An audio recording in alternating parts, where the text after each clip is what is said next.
The hospital room was still too still, the kind of silence that wrapped around your chest and made it hard to breathe. Machines blinked, oxygen hissed, and somewhere in that cold, fluorescent-lit space, billionaire Charles Whitmore lay motionless, his life suspended by wires, tubes, and the fragile hope of modern medicine. Doctors had already whispered their verdict, nothing more could be done.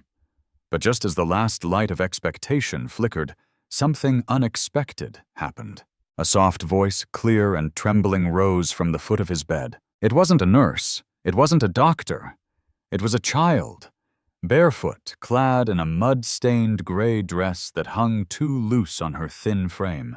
She stood silently before the man no one could save. Her name was Lila, just 10 years old. Her wild curls framed a face that had seen far more pain than her age should allow. She hadn't eaten since the day before, hadn't been spoken to kindly in weeks. But when she opened her mouth, everything changed. There were no instruments, no microphones, just her voice, soft as a morning hymn, and full of something far deeper than melody.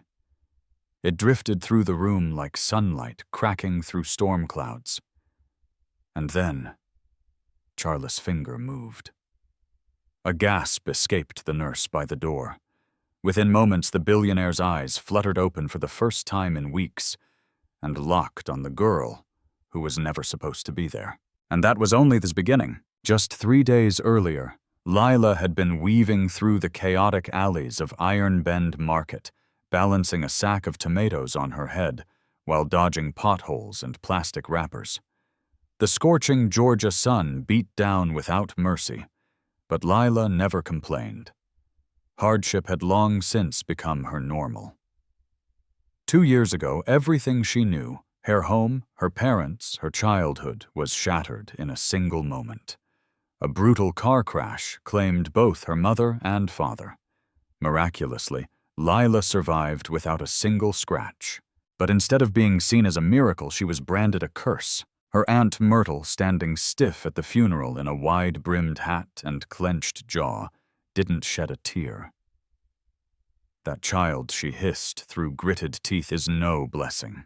Something unnatural spared her. In front of family, neighbors, and God, she called Lila a witch. From that moment on, the orphaned girl was no longer anyone's responsibility, just a burden to be discarded. They left her with nothing. She dropped out of school, slept under freeway bridges, and earned pennies carrying heavy loads for market vendors.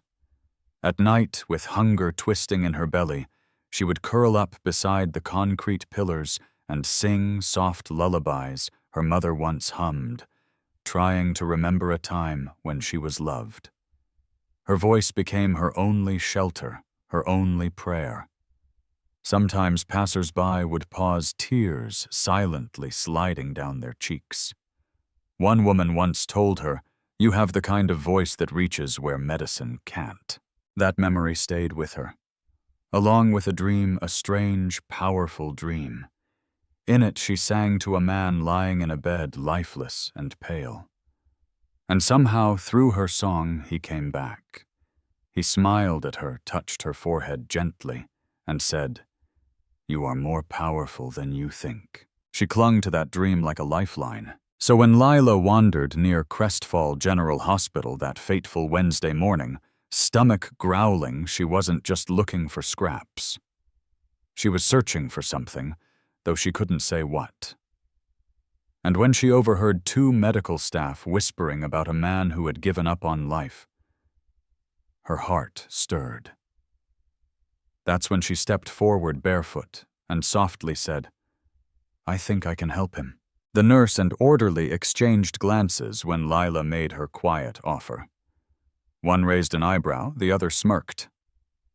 "Help him," the man chuckled, glancing at her worn dress and dirt-smudged feet. "How ill sing," Lila answered simply. Her voice didn't shake. There was no hesitation. The woman hesitated. Something in the girl's eyes, steady calm, strangely knowing, made her pause. "It won't hurt to try," she murmured, ignoring her colleague's scoff. And with that, Lila was led through a hallway of polished tile and glass. Every step echoed louder than the last. Nurses whispered. Visitors stared. Who was this ragged child, and what was she doing in a place like this? They brought her to a private room, sterile and still. Inside, Charles Whitmore, the billionaire, known for both his brilliance and brutal isolation, lay as if already gone. His face was pale jaw, slack skin, like parchment stretched over bone. Since the car crash that killed his wife and only daughter 2 years ago, he had vanished from public life. The man who once lit up boardrooms had retreated into a silent, flickering existence, and now this little girl stood at his side. Lila approached the bed, resting one trembling hand on the cold metal rail. She closed her eyes, and then she began to sing. It was barely a whisper at first, a gentle hum that rose and fell like waves on a forgotten shore. There were no lyrics at first, just feeling, notes dipped in warmth and sorrow, hope and memory. Slowly the air in the room shifted. What had felt heavy with death now shimmered with something different, something alive. A nurse by the door froze hand halfway to a chart. The same man who mocked Lila found himself stepping closer, his eyes wide. Then it happened. Charles's fingers twitched. Did you see that the nurse gasped? It's probably nothing, her colleague stammered. But it wasn't nothing. As Lila's voice swelled gently, Charles' chest rose deeper.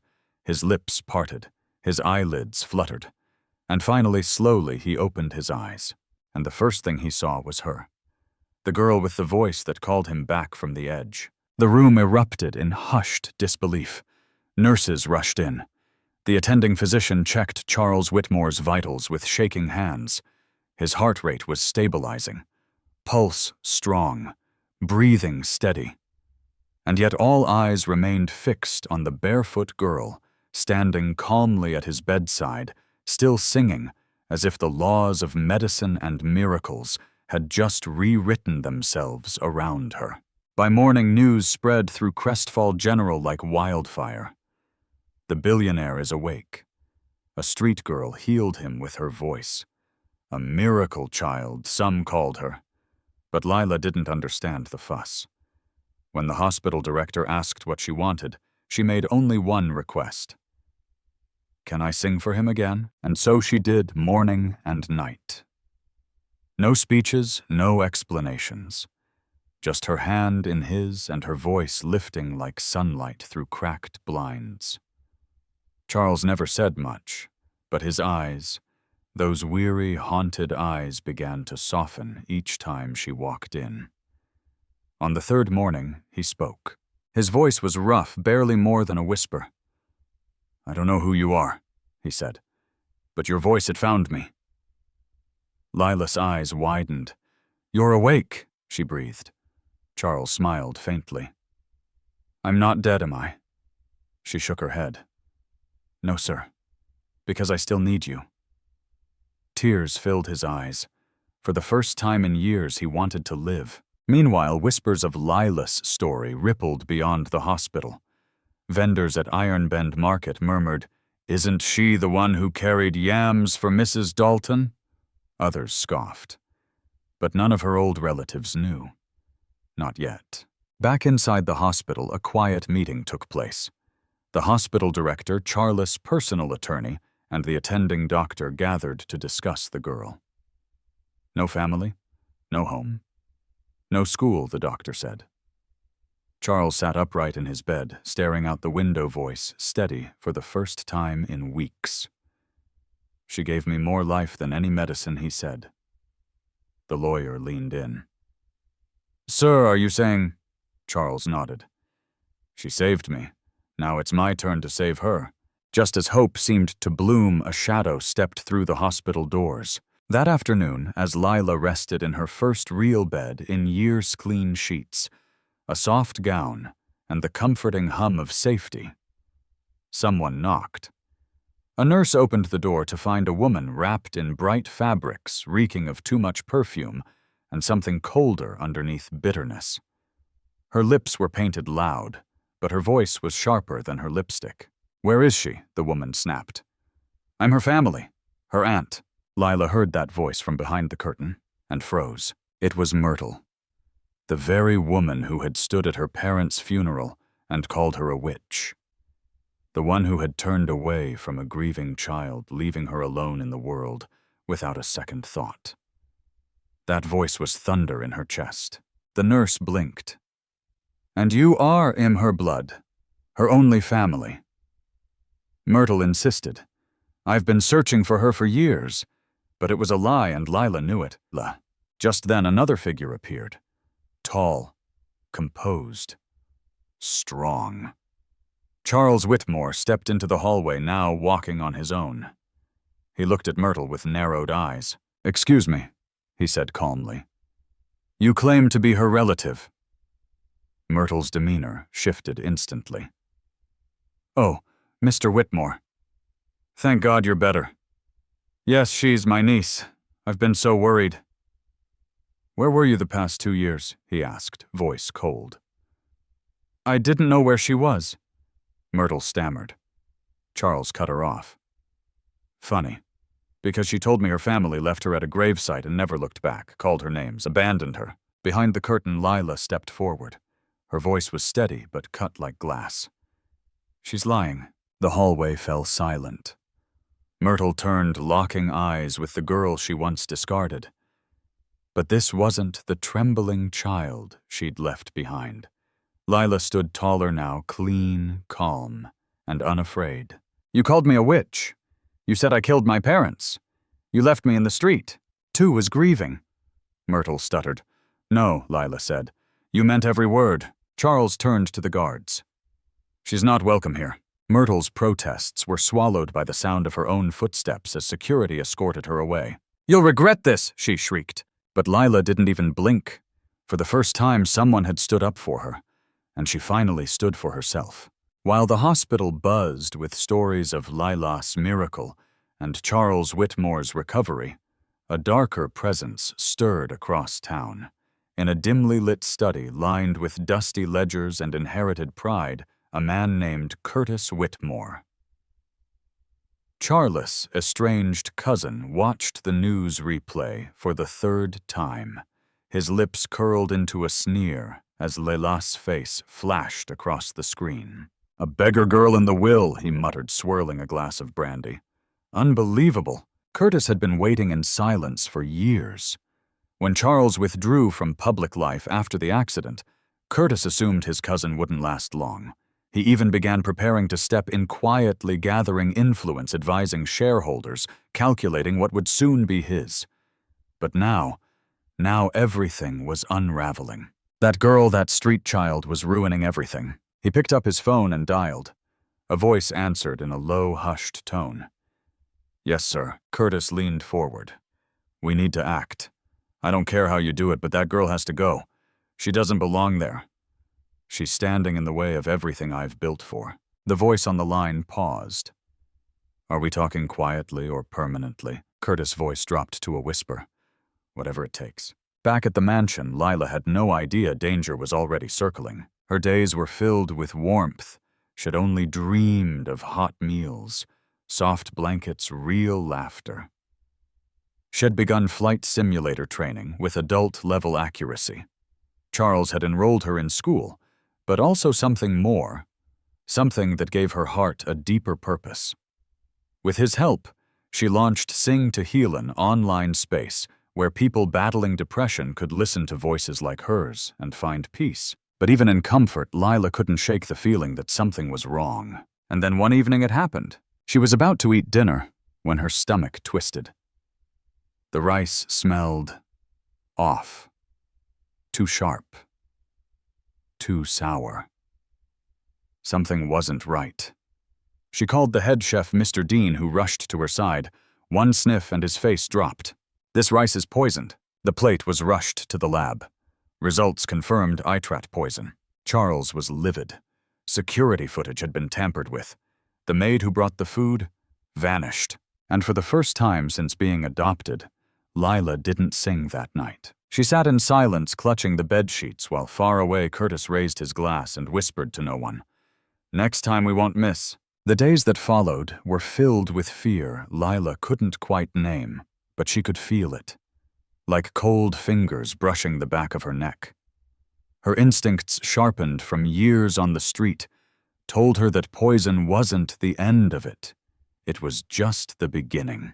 Little things began going wrong. Her flight simulator login was suddenly disabled due to unauthorized access. The teddy bear Charles had given her, the one she slept with every night, was found ripped in half and stuffed under her pillow. Her most treasured possessions, including the last photo of her parents, were found soaked and ruined in her desk drawer. At first she tried to tell herself it was coincidence. A prank, maybe. But in her heart, she knew better. Charles noticed, too. Lila no longer sang as she moved through the halls. Her laughter was quieter, her shoulders more tense. One night, as she sat curled on her bed, Charles walked in quietly and sat beside her. "Lila," he said gently, "what's going on?" She looked at him, eyes filled with something he hadn't seen before. "Fear. I think someone's trying to hurt me." Charles nodded slowly. "I know." Her breath caught in her throat. "You do?" "I've received 2 anonymous threats this week," he said grimly. "First, they warned me to send you back to the streets. The second said, 'Next time it won't just be the rice.'" Lila's heart pounded in her chest. Who would do this? Charles' jaw tightened. "I have a good idea. But if I'm right, he won't stop until he gets what he wants." And just when it felt like the storm couldn't grow darker, it did. During a routine board meeting, Charles collapsed. The room spun into chaos. Paramedics rushed in. Within the hour, he was admitted to ICU in critical condition. The news exploded. Billionaire Charles Whitmore, back in hospital. Condition unknown. Lila stayed by his side every hour, holding his hand like she had the first time. But this time, he didn't wake up. And while the man who gave her a home lay unconscious, the man who wanted it all made his move. Curtis Whitmore arrived at the mansion with lawyer's paperwork and a forged will that declared him temporary executor of the entire estate. Everything Lila had, her safety, her future, her father, was hanging by a thread. Curtis Whitmore didn't walk into the mansion, he marched. With a smug grin and a fresh legal document in hand, he addressed the staff like a king reclaiming his throne. "Your Mr. Whitmore is incapacitated," he declared. "Until further notice, all decisions, finances, and property fall under my control by his last will and testament." The household fell into uneasy silence. The family lawyer, Mr. Crenshaw, objected immediately. "That document doesn't match anything Charles filed with my office." Curtis didn't blink. He made changes. Privately. Before the relapse. The signature looked convincing. The seal looked official. And in Charles' absence, there was no one to prove otherwise. That night, Curtis moved into the guest wing. He barked orders, had portraits of Lila taken down, dismissed half the staff, and instructed the others to forget that street girl's fairy tale. Even the large family photo with Charles smiling beside Lila was removed and replaced with a black and gold Whitmore crest. Lila, watching from the hallway, stood still, her fists clenched at her sides. Her sanctuary had become a prison. Curtis roamed the halls like a predator in waiting. "This house needs cleansing," he muttered one morning, sipping espresso on the veranda. "Too much sentimental clutter." But Lila didn't cry. She watched. She waited. And that night her instincts, the very ones that kept her alive on the streets, kicked in again. Something pulled her toward the guest wing, past the library, past the covered piano. There was light under Curtis' door. Voices. She pressed her ear against the cool wood. "I don't care what it takes," Curtis was saying on the phone. "Jonathan must not wake up. When he dies, everything is mine. The girl will send her back to wherever she came from." Lila's blood turned to ice. Everything made sense now, the poisoning, the threats, the fake will.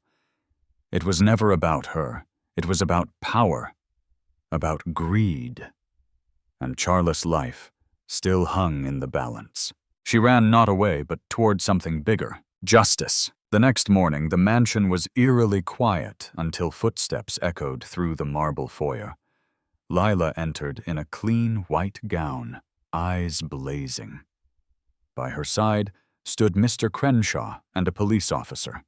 In her hand, a small device. "Uncle Curtis," she said evenly, "it's over." And then she pressed play. Curtis froze mid-bite at the breakfast table as his own voice filled the grand hallway.